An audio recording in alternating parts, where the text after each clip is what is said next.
General Sultan Makenga yagaragaye mu ruhame nyuma y'uko hari hashize iminsi bivugwa yuko yaba nawe yaraguye mu gitero cya drone cyahitanye umuvugizi wa FCM23 Wiringoma.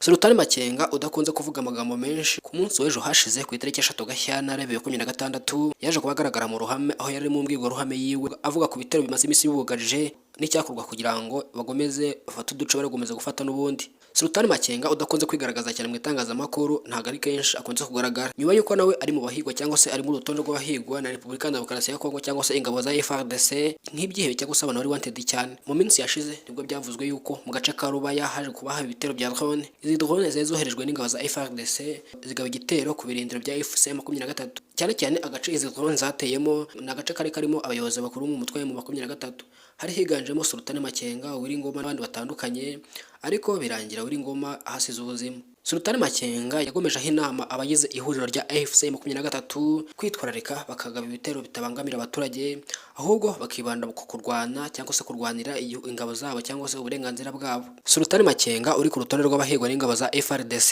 ni mu bakomeye cyane bahigwa muri FCM23, akaba ari nawe muyobozi wayo. Nyuma y'uko umuvugizi wa FCM23 Wiringoma yitabye Imana, umutwe wa M23 wahise ufata uduce dutandukanye two muri aka gace cyangwa se muri Kivu ya ruguru. By'umwihariko mu duce twari tutangiye kuzamo imirwano, ahangaha barahagobotse cyane bafata uduce dutandukanye twari tumaze kwigarurirwa na Wazalendo ndetse n'ingabo za FARDC. Nimba uri mushyashya kuri iyi chaîne turagushishikariza gukanda subscribe cyangwa se s'abonner kugira ngo ujye ukurikirana amakuru mashyashya agezweho umunsi ku wundi. Turabashimiye cyane. Ciao ciao.